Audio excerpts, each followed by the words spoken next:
Hello and welcome back to Family Tech, where you get to be the tech expert of your own home. I am Sarah, and today I'm really excited about this topic.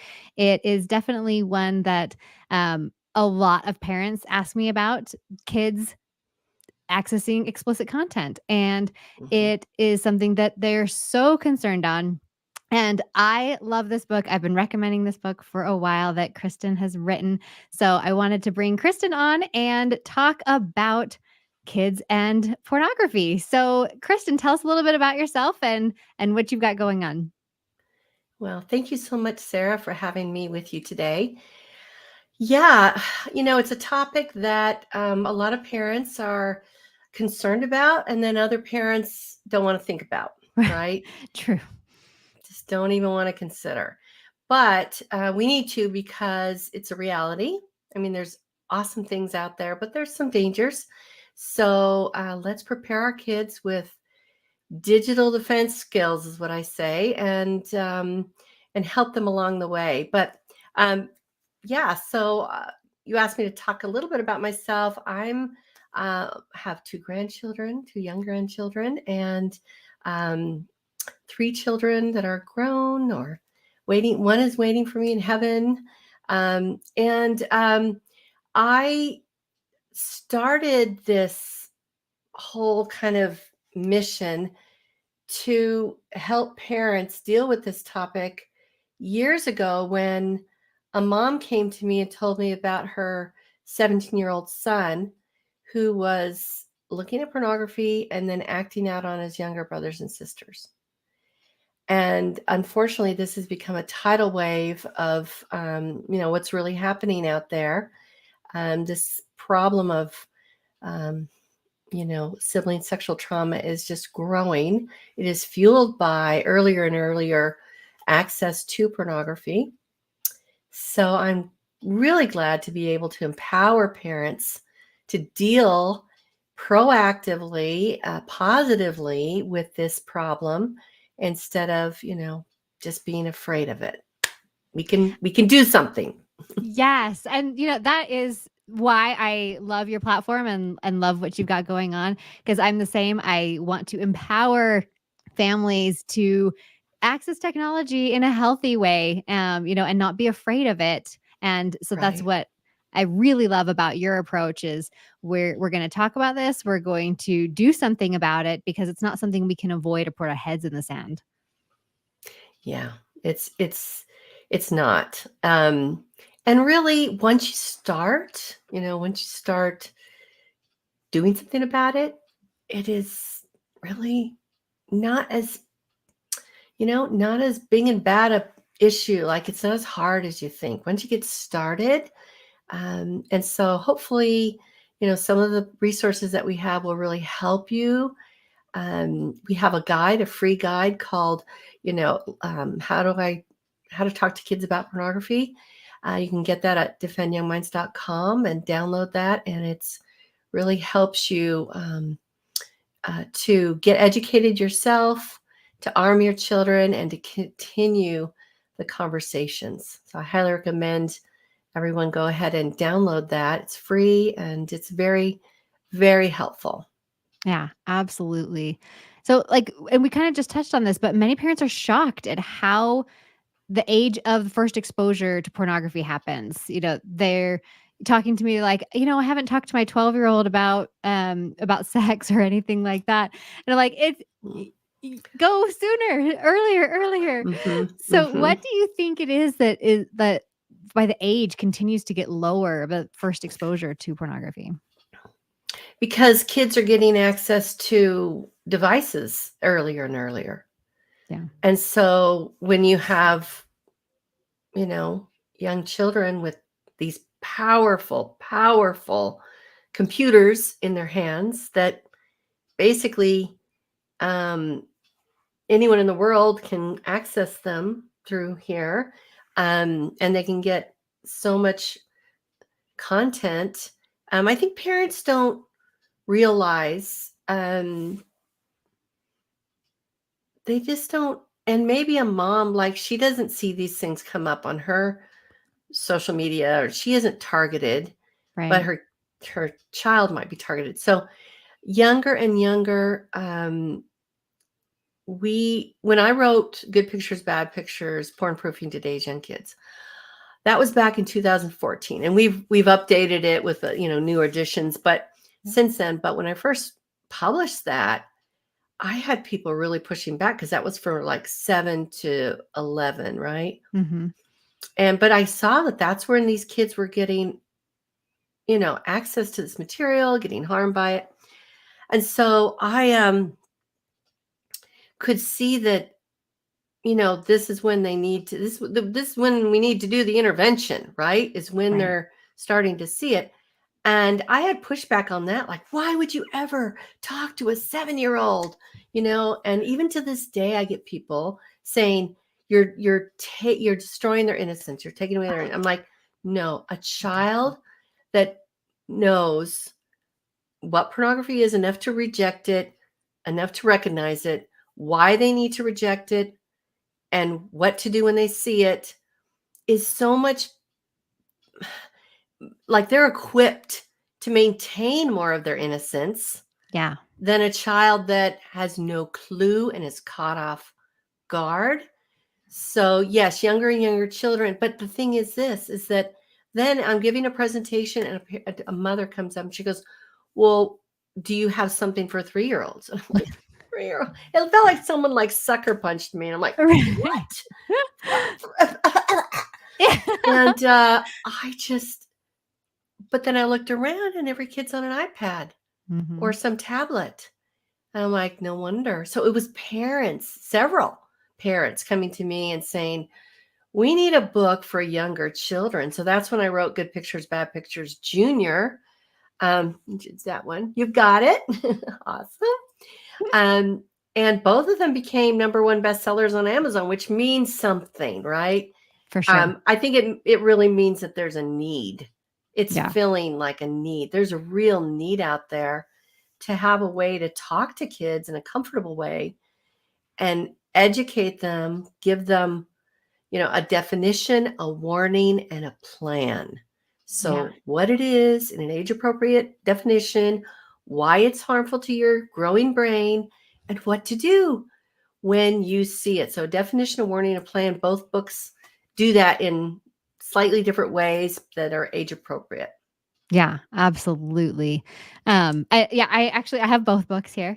Been recommending them for Awesome. forever and ever. Thank you, As Sarah. long as they've been around. Because I just think they're so great. We'll get it more into the books in a little bit, but I do want to touch on like what are some places or ways that you're seeing kids encountering explicit content? I mean, you mentioned, there's on the iPad for sure. That's definitely going to be probably #1 on the list. But where else? Like, because here's what I was going to say. As you were mentioning, like my algorithm shows me, dog videos and, things like that. And so a lot of people, when I'm talking to them about, there's explicit content on Pinterest and things like that, they're like, well, I've never Mhm. seen any of that.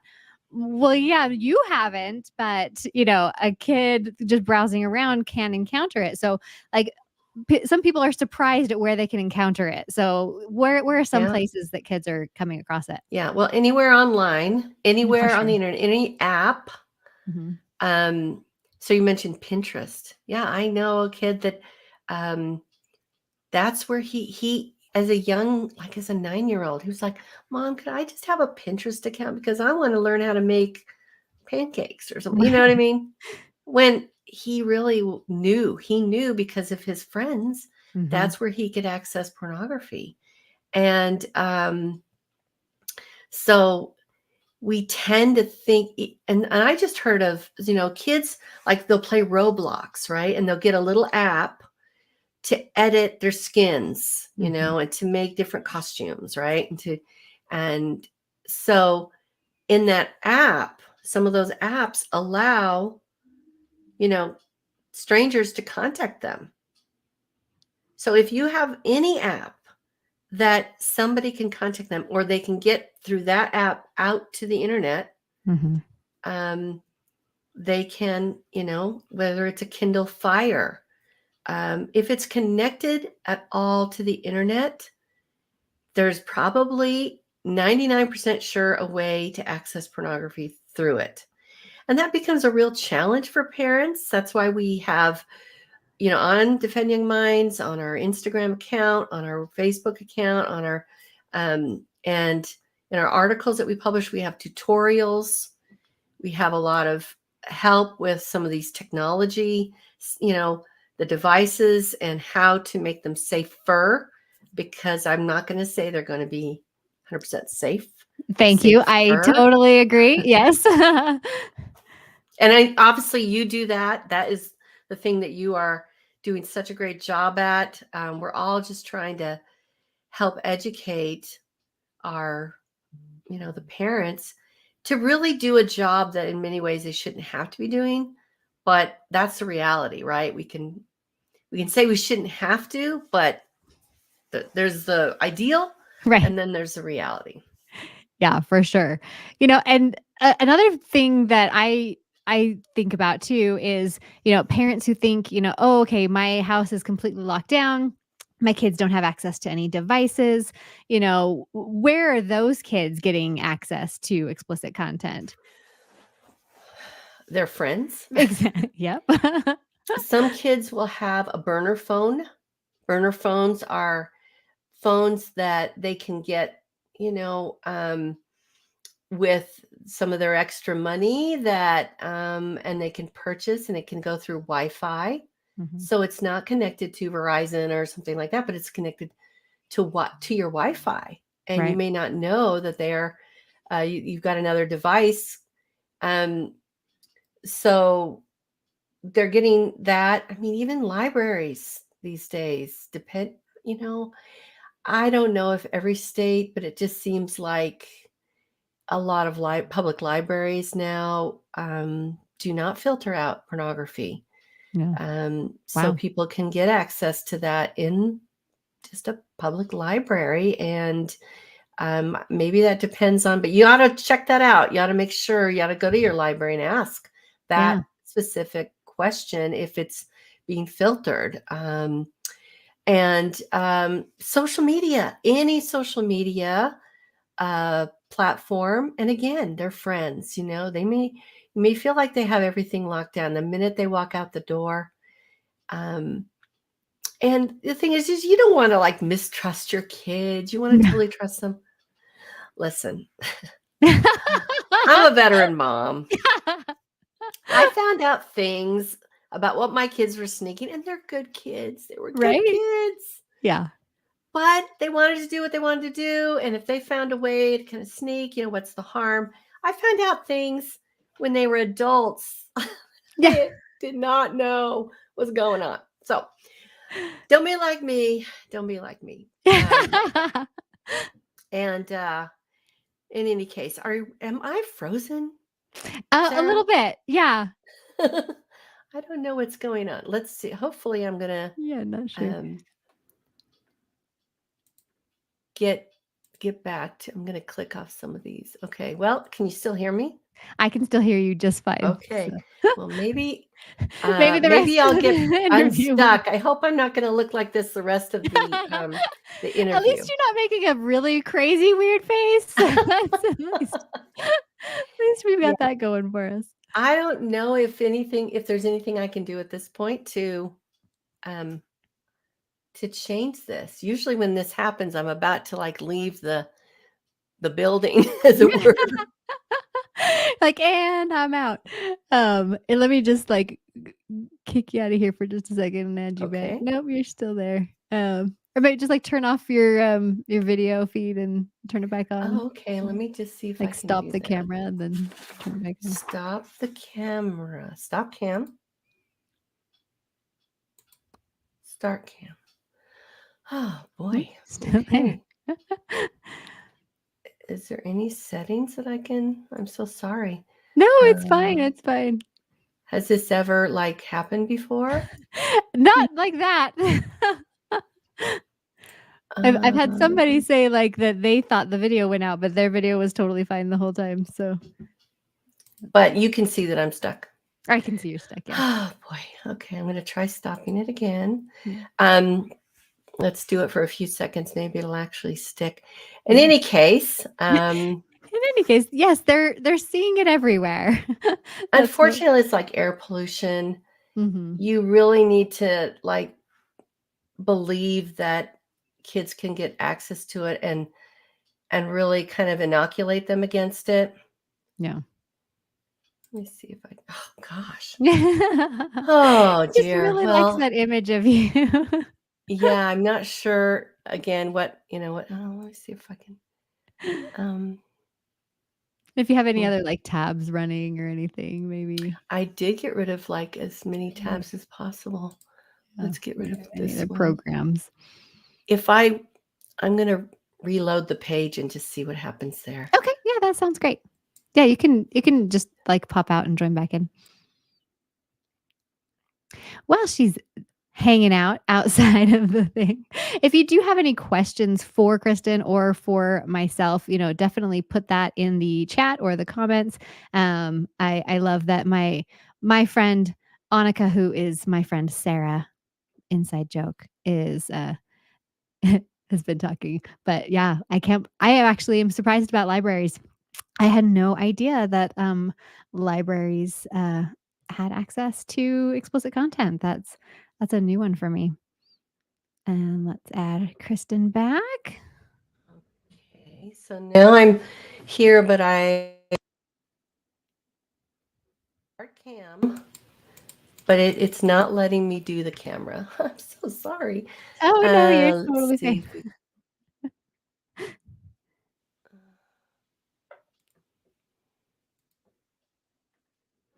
yeah, it's not working. Having issues. Um, so did I completely leave and then come back? Mhm, yeah. Oh,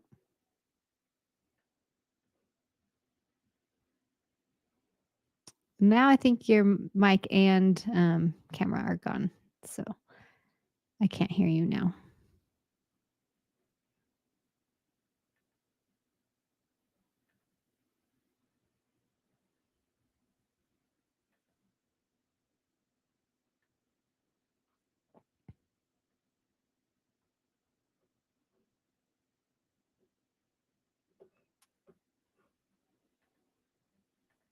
And maybe I'll boot her and have her come back.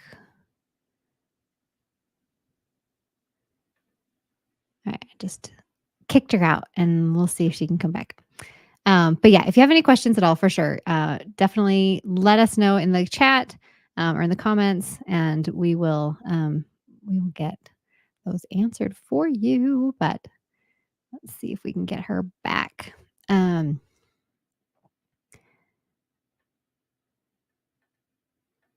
so she was talking about Roblox. So that's a place where there's user generated content, and with user generated content, it's variable as to what your kid can encounter. So there can be games inside of Roblox that have inappropriate content, but because Roblox is like just a gaming platform that anybody that has some coding knowledge can create a game and upload it. That's where you kind of get into trouble there. So with user generated content, every social media platform is user generated content. It just means that like I'm not part of the platform. I'm not part of Pinterest or part of Roblox, but I'm creating things that other people can access on that platform. So that's what UGC is. And it's something to be careful of, because there can be an app in the App Store that's rated E for everyone, but the user generated content inside that app is what could be problematic. So if you have anything that has that user generated content, um, that's just something to be aware of. I like to tell the story about um, Talking Tom, who it was an app. I mean, I don't think kids really play with the app anymore. But so with Talking Tom, they had what's it called? The like I would get Tom to like say words, right? And with Tom saying words, other people would get Tom to say words and upload that content. So I was sitting on the couch with my daughter who was on Talking Tom, and all of a sudden I hear like bad words coming from her device. And I'm like, what is happening? And she was looking at things with Talking Tom. Oh, look, we have Okay. Kristen and we have video. It's great. I Fantastic. am back with my phone Oh, perfect. since my Okay. computer completely died. So Oh my gosh, I I'm am so so sorry. sorry. I apologize, but we can continue our conversation as soon Okay. as I get my phone up to on the thing. Okay, Sounds great. Okay. So let's you go can hear over. me. I can hear you just fine. We're Okay. doing great. It looks fantastic. Okay. So, one thing I've seen is when kids encounter someone in an online game and then they take that conversation private, where a person starts grooming them and, um, sends them explicit content or anything like that, or asks them to send explicit pictures. So, what can parents do to really help like avoid these scenarios or help them to kind of see these grooming behaviors? Right. So I'll just say that obviously education, you need to teach kids that, unfortunately there are some, bad people out there. Um, Misguided, bad people that are trying to hurt children and make money off of them. That's just the way it is, unfortunately. So, but we can talk to them. But the problem is these people that do this are so good. They're so highly trained. So you have to have a two-pronged approach, right? You've got to have one, education.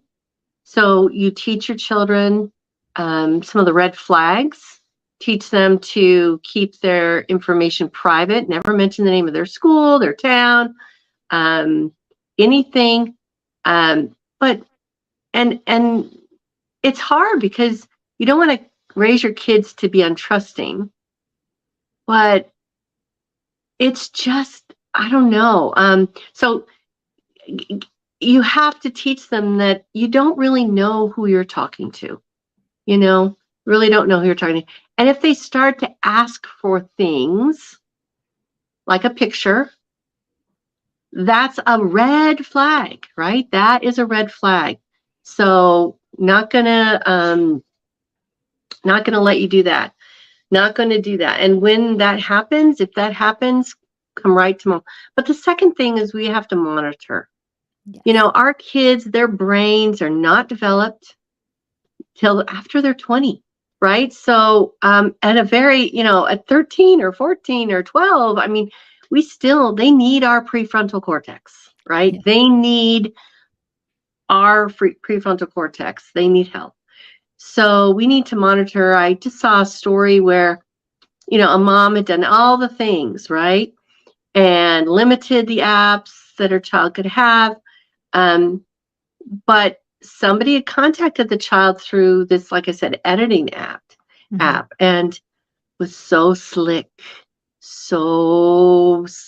in getting her trust and getting her. So the first thing they do is they get trust. They like, oh, I'm your friend.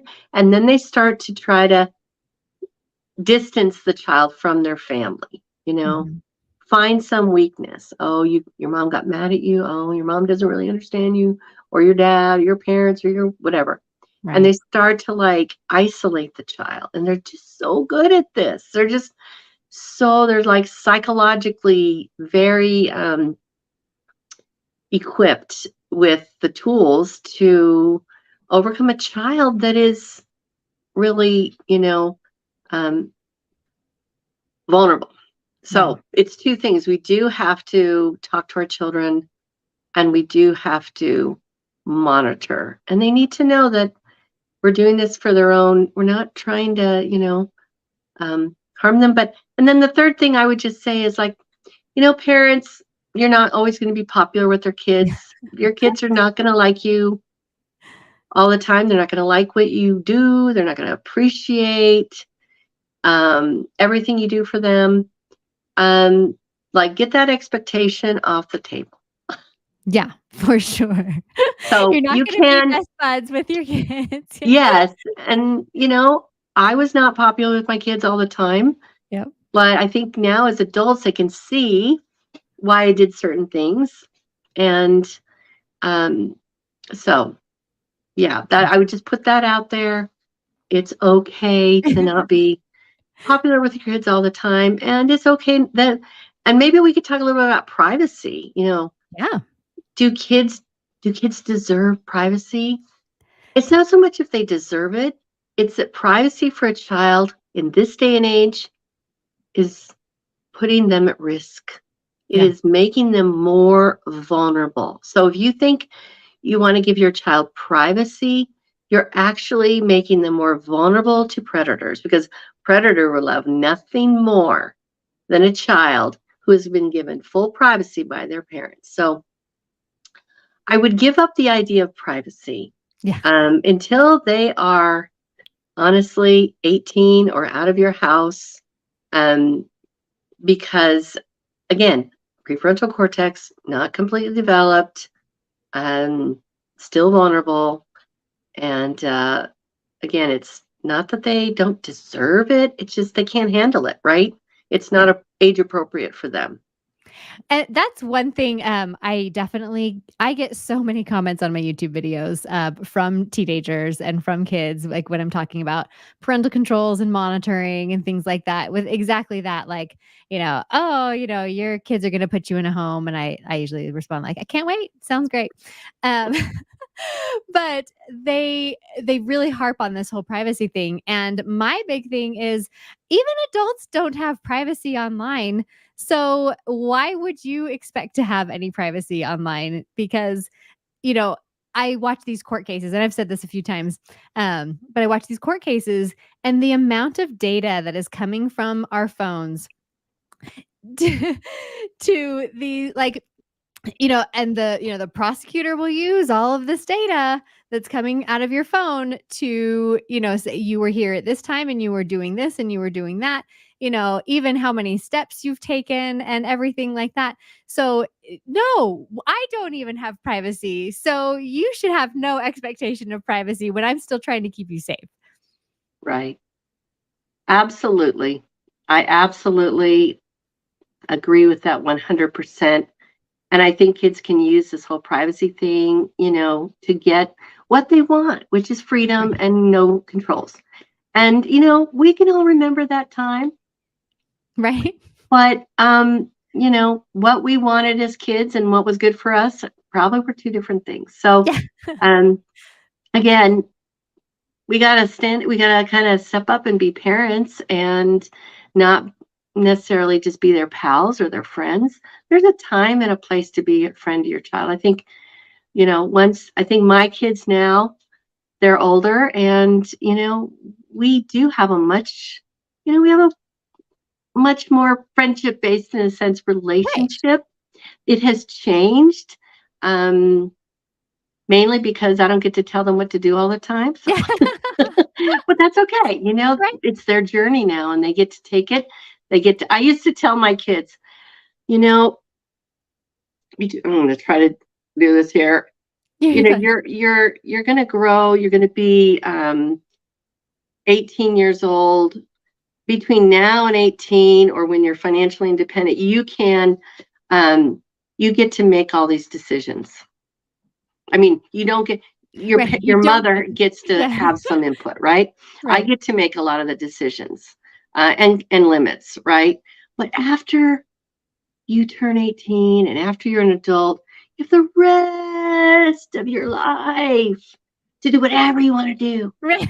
And I would put it like that, and they're like, they can't argue. It's like, because Right. it's my role right now in this little space called childhood, um, to do my best to set you up, but then you really are going to have the rest of your life Yeah. to make those decisions and have the freedom and have whatever privacy you can figure out. Um, but for this little bit, this little time in your life, it's my duty, it's my stewardship as your parent to do the best I can to protect you, to defend you, to help you. So sometimes that can work because they didn't seem to be able to come back at that. Like, you're going to You have didn't have a like, comeback for that. yeah, like 60 to 80 years where you can make all the decisions you want. And I won't be there. I won't be there telling you what to do or putting limits on you. Yeah. Or if you're like my mom, you can tell me what to do, but I won't listen. Right. Right. Um, but that's such a good point, and I want to talk a little bit more about the books. So because the books are so great, Yeah. like I said, I love them, love them. So your junior book and your Yeah. standard book have different plans for kids to implement when they see Yes. pornography. So can you explain kind of the difference between the turn, run, tell, and the can do plans, and like kind of Yeah. why you kind of separated that out? Yeah, because the first one is very for 3 to 6-year-olds. We want to make it super simple. So, and it's funny because turn, run, town just seems so simple, but it took me a while to come up with that. Actually, I don't know. Maybe I'm just not the smartest candle on the cake, but it did take a little while. But the It's idea of great. You nailed it. So good job. turning away, because you kind of get the deer in the headlights. So to turn away, and then to run, like a certain sense of urgency, get away from it. Yeah. Right. And if it's on a screen, flip it over, and then make sure you tell a trusted adult, whoever you're with, right? If you're Yeah. with grandparents, if you're with your parents, a babysitter, whatever. So turn, run, tell is super simple for little children. And in the book, we have little actions that they can do with each one of those. Yeah. They can and we also have a play therapy guide that you can get free to download. There's a QR code on the book that you can just go to and download. This has been developed by play therapists who really want to help parents like inculcate all of the principles in the book and really, solidify them in your child's mind, so they know really what to do and how to do it. And just play. It's fun. I've seen this. We put on a workshop at a early childhood ed conference a while ago, and it was very popular, and it was really helpful. So there's that guide. And so that's junior. But we still have information on like how to deal with those images afterwards. So if a child sees something, we have a lot of like questions about like, well, what should we talk about it more with them? Should we help them forget the image? And we have a lot of really good information in the back, and the notes to caregivers in the back, on how to help a child through that. So then in the can do plan, so can do stands for like 5 steps. I won't go through them all, but the first is, C, which is just pull it up. Close your eyes, right? Close your eyes. Again, it's that kind of like you may have that deer in the headlights. Close your eyes. And because the longer you look at a picture, the more, it's going to be imprinted in your brain. And then A is, alert a trusted adult. So again, telling someone, and this idea of like not having secrecy. Yes. Is really important. Because when a child keeps something secret, that starts to be a wedge. Yeah, there it is. There's like a poster. And all of those are explained in the book with more detail. And then N is name it. So name it. And when you put a label on, in that book, we talk a lot about the feeling brain and the thinking brain. We talk about the neuroscience, and it's boiled down. So honestly, even a young child can understand this, but it's very helpful. And so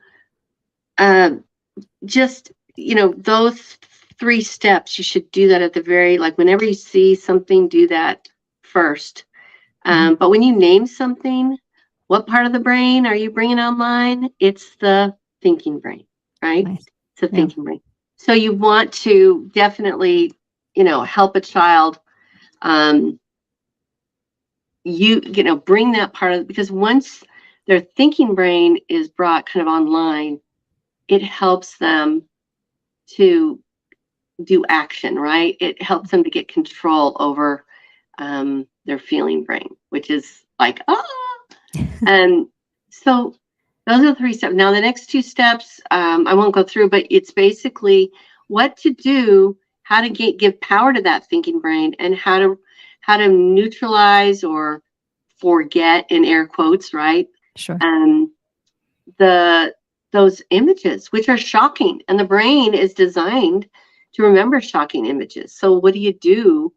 So that's all explained as well, and that's a very important part of this whole, defense against pornography, because what you do at the beginning and right away, but also when they keep popping back up,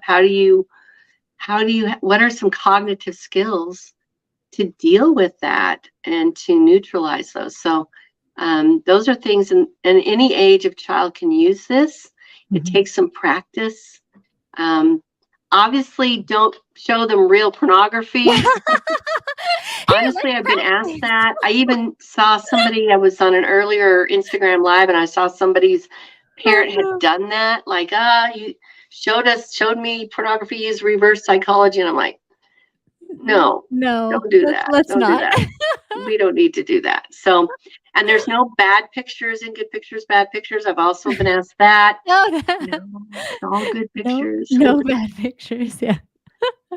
You just want to give them enough information about what a bad picture might look like, Yeah. so they can recognize it. Obviously, we're not giving them the whole ugly, thing when they're 7 years old. You can step that up a little bit as they grow older, but they just need enough to recognize it and understand why it's harmful.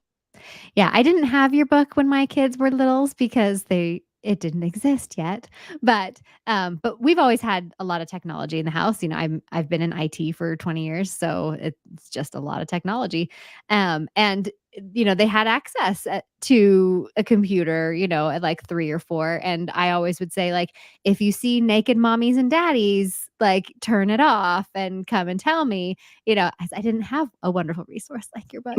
But it was the same kind of thing, like, no, I'm not gonna, like, show them what it is, but I'm going to explain it in, like, maybe a way they can understand, and then go from there. But your book does it way better than I did. So. No, well, thank you, Sarah.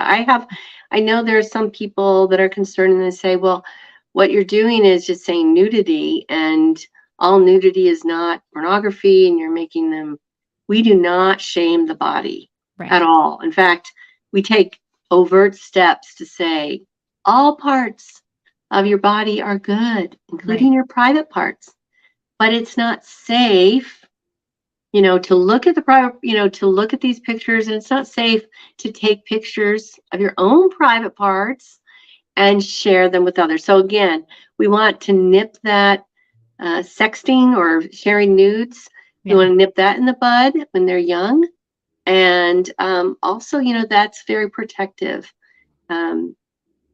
against children. I honestly don't understand why this has become such a huge, but I mean, I do, but it has become such a huge thing. And if you think your teen isn't sharing nudes because they would never do that, I think you need to. You're probably wrong. Understand the cultural forces at work and know that there's a large, and also they're coerced into it. There's a coercive factor. I know of some girls that if they refuse, then, other bad things might happen to them socially. Mm-hmm. It's a hard, that's why I recommend holding off social media as long as possible. Ideally, honestly, until they're 16. Honestly, I know that sounds crazy to some parents, but it's a gift. I believe it's a gift to just keep them unburdened. Yeah. And they may hate you for it, but Yeah. honestly, it's you they may see the wisdom, and I think many of them do see the wisdom later on, Yeah. especially when they see what's happening with their friends. And there's so much, right? There's so much evidence now Yeah. that social media is hurting teens and tweens. Who was it? Jennifer Garner, that basically she was on Good Morning America, and she said basically, I don't let my teens have, have social media. So until they can come up with what was she saying? Until they can come up with the research and studies that say that social media is good for kids, then I'm going to stick Then with I'm all good. the research says not good for kids. Right? Yeah, for sure. I did like the Surgeon General's advisory on teens and social media. I think he did highlight some of the positives that can come. But again, you said tweens should absolutely not be on social media. It should, the limit is 13 for a reason. Right. And so if they're under 13, they should not have anything that they shouldn't be allowed on. Right. And if they do, and if you've let them lie, basically, because they have to Yes, lie. exactly. And is that setting up a good precedent? Because if you're allowing them to lie to Instagram or wherever, then if So they what else lie to can they you, lie how can about? you, I don't know, Right. maybe I'm being Yeah, a no. little bit direct, but if they Oh, lie to no, you, can you really, Yeah. So if this has happened to you, it's okay. Take a step back. You can regroup and you can say, you know what, I made a mistake. Yeah. I literally posted a YouTube video. So I do a regular video every Tuesday.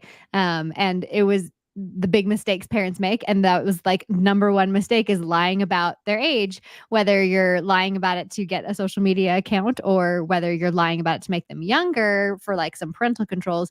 I'm like, either way, don't do that. So I totally agree. Like, don't lie about their age. It will come back to bite you. It will. I really believe it will. It will come Yeah. back to bite you. And I think that, it is a trite say, honesty is the best policy, but it in this case, for sure, it really is. And it's protective of children. There's a really good reason why people put that age in place. Part of it too is that they don't want companies advertising to your young child. Right. And What's taking against the law? their, information. And so Yeah. all good things. But when it comes, back to like pornography and teaching kids about pornography, another protective thing is that kids are safer from sexual abuse Mhm. when and sextortion, when they understand how to reject and why to reject pornography, because pornography is it is the number one grooming tool for sexual exploitation, for sexual abuse by any predator. And I have a little story about that. Yeah, let's hear it. So mom contacted me and told me she had read Good Pictures, Bad Pictures to her 6-year-old son. They went over to a friend's house for dinner one evening, and this friend was doing some renovation, and they put all the kids' toys down at the bottom of the basement stairs. So the idea was just run down there, grab your toy, come back up. So this little 6-year-old, he was down there looking around, maybe hesitating, trying to find the perfect toy. And meanwhile, a gentleman that was, I wouldn't really call him a gentleman, but a man who was down there came up to him. He was the renter. He was renting the downstairs basement. He saw this little boy. He came up to him with the phone, showed him gay sex on the phone, and said, "This is really fun." Started to just talk to him and show him right away, right there. And this little boy like recognized. Okay, that's somebody showing me a picture of private parts. Right. And nobody should show me, we say that explicitly in the books, no one should show you pictures of private parts, right?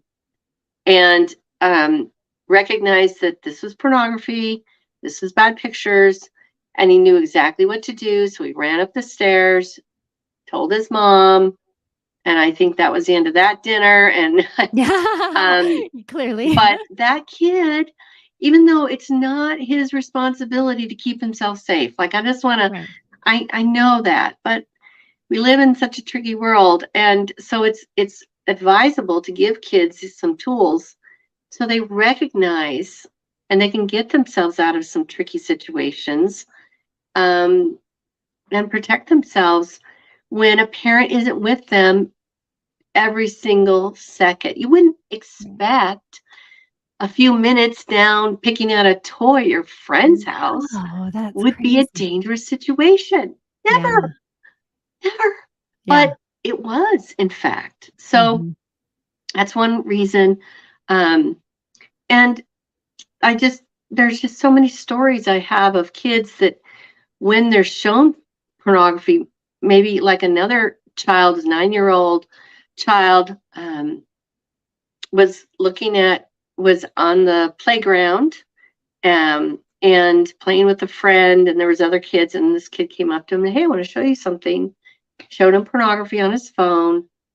And again, this child knew, that's pornography. He labeled it. He knew what it was. He recognized it. He knew exactly what to do. Turned away, like, no, not something I want to look at, and went home and told his mom. And he said, I was scared, but I knew what to do. Oh, I love You that. know? And so you can just feel the burden coming off of that child. You know, they have some help. They have some knowledge. They know what to do. They're not caught off guard completely. And I don't know about you, Sarah, but I'm like not very good when I'm caught off guard, you know? Yeah. Yeah. I'm not very good as an adult with a fully formed prefrontal cortex. Right. So our kids are much more vulnerable. So we need to teach them some ways to recognize it and reject it. Yeah. So let us talk about the flip side of that, because you're talking about, I am not ready for these hard things. So is there a can-do plan for me for when my kid comes up to me and says, "Hey, they ran, and now they're telling, and now I need to react in a proper way." So what is my can-do plan? Yeah, we call it a SMART plan. So Oh, good. Oh, you do have one. I printed this out. It's a PDF Perfect. that you can get, but Yeah. it's like a book, okay? Oh, wow, that's great. It's a book. Yeah. And it's got all our best curated information on, what to do. And it starts with this SMART plan, which is SMART. So S stands for stay calm when this happens. And I'll tell you, this is hard to do. Yeah. So just stay calm in front of your kid, and then go into a private place and scream in a pillow, cry, whatever. Right. Get a friend, get a spouse, but stay calm, because you don't want to get the emotions involved in this. You will not make a good decision or have a good response when you're all emotional about it. So I always say, wait. You can wait 24 hours. You can wait 72 hours, right? You do not have to respond right away. It would be much better for you to get kind of a handle on your own emotions, because you're going to feel, you're going to have to deal with fear, guilt, possibly shame, possibly anger, right? All of these big emotions you're going to have to deal with, and you should deal with them ideally before.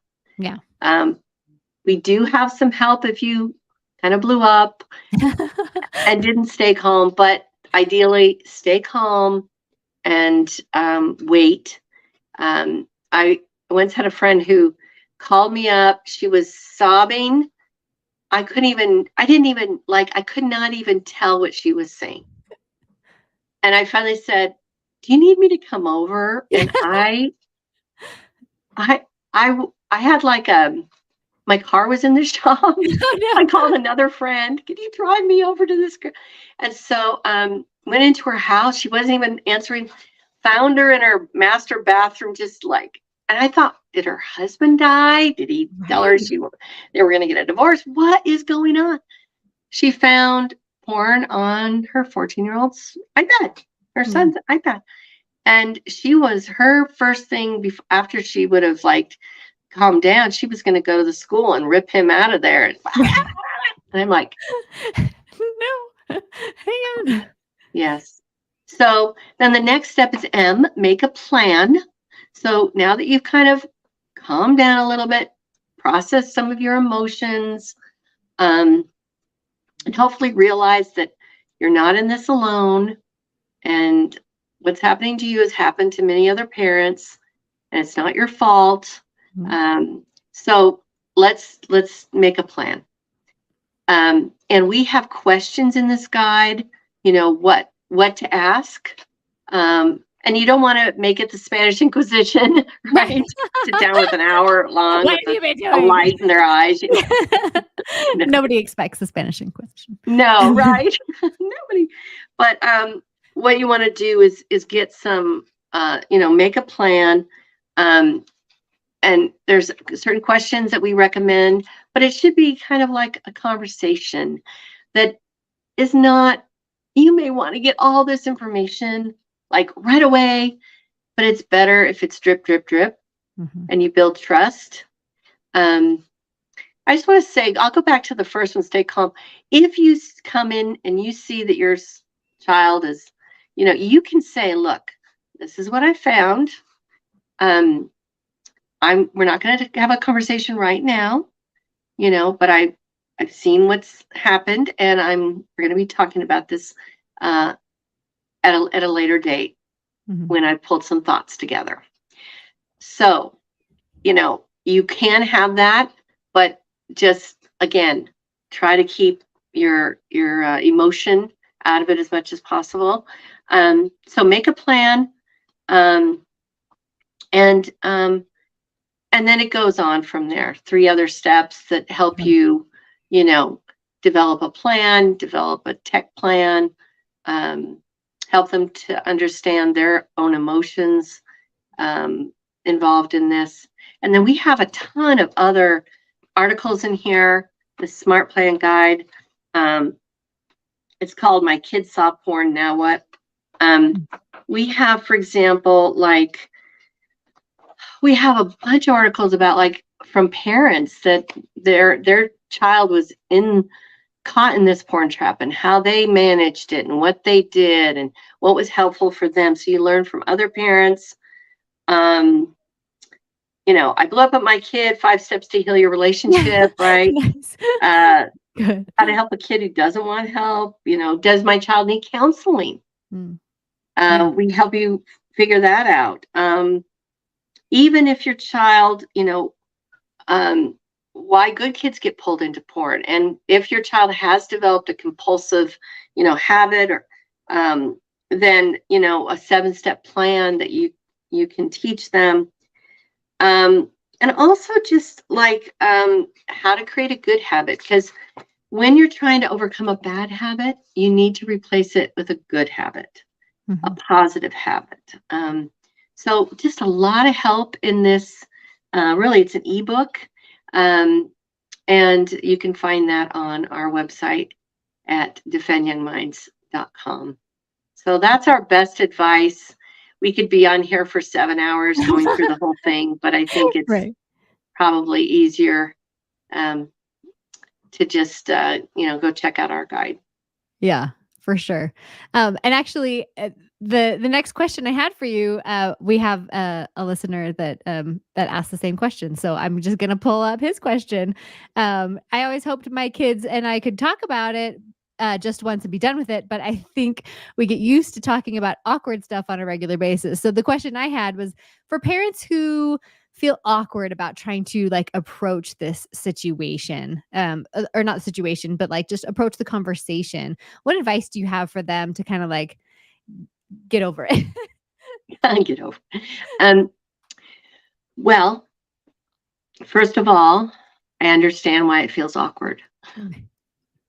It is awkward because it's not only involving, when you think about it, sex, it's involving a perversion of sex.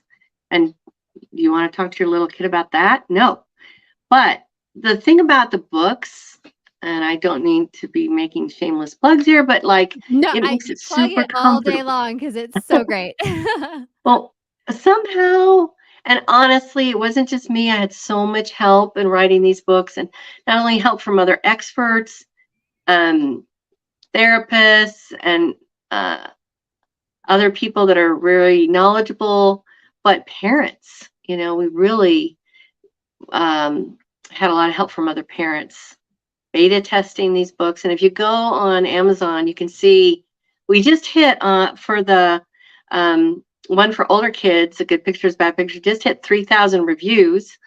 And I think it's like a 4.8, so it's you can see a lot of the reviews that say how comfortable it is. And so I would say get the books and see if those are going to help you. Read them through yourself.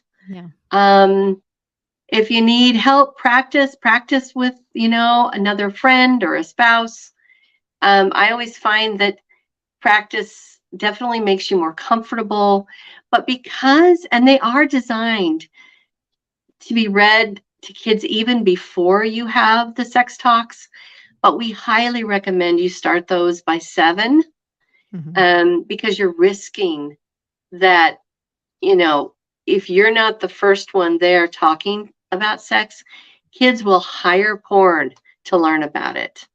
And so the earlier you can start those conversations, the better. And we have an article called 7 Things Every 7-Year-Old Should Know About Love and Sex. And that's on defendyoungminds.com. So go check that out. But sometimes I'll speak, I'll say, okay, everyone say the word pornography, Yeah. Right. like it's okay. We need to have power over that word. If you need to practice and we need to have power, like say the names of the parts of the body, you need to be able to say vagina and penis and not like freak out, like elbow, arm. Right. They're parts of the body. They have specific, they're important and they're good. Yeah. And we don't want to like add shame by being so embarrassed to say it. So we tried to have these conversations, early with our kids so that we were the ones that they could come and talk to.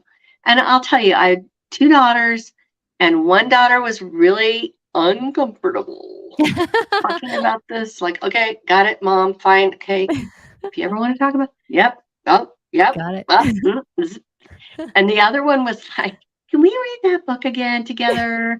How does this work? And da da da da, and this and that. And so you're going to have some kids that are going to be more comfortable than others, but it's okay. They need to hear it, and they need this, right? They need these conversations, and if they don't want to talk, fine. They just need to listen. And sometimes, parents will get them in a car ride, right? Side to side. Just let's have a chat. We've got 20 minutes. We're going to be going here. Take advantage of those times when they're locked in, seatbelted in. You can't go anywhere. Yes.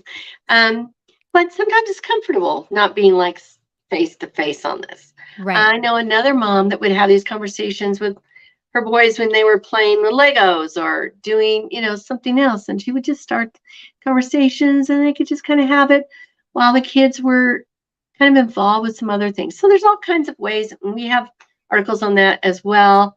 And information about how to make those conversations more comfortable in the guide, how to talk to kids about porn, which is our free guide that you can download. And we have some great tips about different situations that you can take advantage of to make this more comfortable. And I will just say that what parents report to me is after they get started and keep it going, that they feel much more comfortable. It's like that, I don't know, that activation energy. Right. How like sometimes you're like, okay, I have to clean this kitchen. Okay, I'm going to set a timer for 5 minutes. I will do it for 5 minutes. Yeah. And once you start, then, okay, you can spend 15 or 20 and get it done. Yeah. It's the same thing. There's like this activation energy. Once you get started, you're over the hump and it's much more comfortable and you can continue the conversation.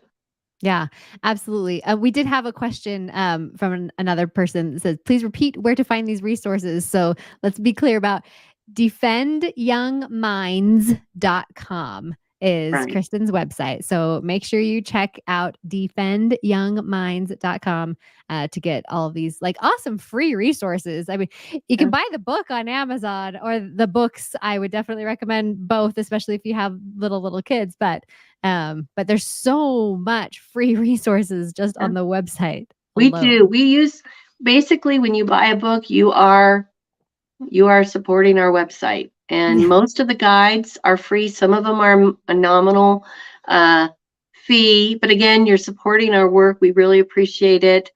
And, it helps us get it all out on social media and travel to conferences and, pay people because I can't do this all on my own, to do all the graphics and social media and all these kinds of things. So thank you for that. But again, there are a lot of free, we pay writers to do research. We pay, we get, lots of great articles that are timely and helpful. And it's no small feat to do that. So we really appreciate everyone that is purchasing a copy of our books or one of our guides, because you're really helping us get the word out to more and more parents and helping be a part of the solution, not only in your own family, but for other families too. So yay for you. Thank you. And thank you, Sarah. Yeah, no, of course. Is there anything else we missed? We've been talking for an hour and it's been amazing. And like you said, we could probably talk about this subject for, 7 hours straight. But who wants to? I don't even want to do that, Sarah. So. Yeah. But I guess I just want to end with saying that as a parent, we can feel so burdened and so overwhelmed. And then just like, just can't handle it. Yeah. This is why we've created these resources, these tools. Just take one step, take one step, then just take another step. And don't let the overwhelm stop you, because you're doing this for your kids and they deserve. So I always say no kid deserves to face the porn industry alone. And that means your kid. And not only the porn industry, the whole sexual exploitation industry, which is linked with pornography. So just start by taking one step, download our free guide, check out our books, just one step at a time, and get some help. Do it with some friends, get together a group of friends and do it together. I mean, what could be better, right? Because the truth is, you're all going to need it. There's not one child that doesn't need this on the planet. Honestly, pretty much everyone that has any connection to the internet access at all So Just everybody. yes, and don't feel bad about don't feel guilty if this has already happened to your child. Yep. We are all of our kids are vulnerable. We're all doing the best we can. We never shame parents on Defend Young Minds. We are always just trying to help and meet you where you are, and then bring you one step at a time. So I just want to give a shout out to all the parents out there. It's a tough, tough job. It's never been tougher. Absolutely. High five all There of we you. I know. There you go. Like, go. Absolutely. It's and so you're doing great. Just take one more step and then one more step, and your kids will thank you for it. They at some point they will be better off, and I just applaud you, parents out there. And I look at my own daughter, and it's a tough time to raise kids. So we're just trying to make it easier, yeah. not easy. Not Not gonna make it easy. There's easy. no easy button. There's no easy button. Yeah. No easy. So thank you so much, Sarah. I appreciate all the work you're doing. Takes a village. Yeah. Appreciate and all the parents that are listening in. Awesome. Thank you so much for taking the time. I know you're so busy, so I really appreciate you coming on here and helping my audience. And hopefully, they've got some better tools now to help their kids to help porn proof their kids. I love that phrase that is part of your book. So, Well, thank you so much. all right, we'll see you guys next week, and have a good one.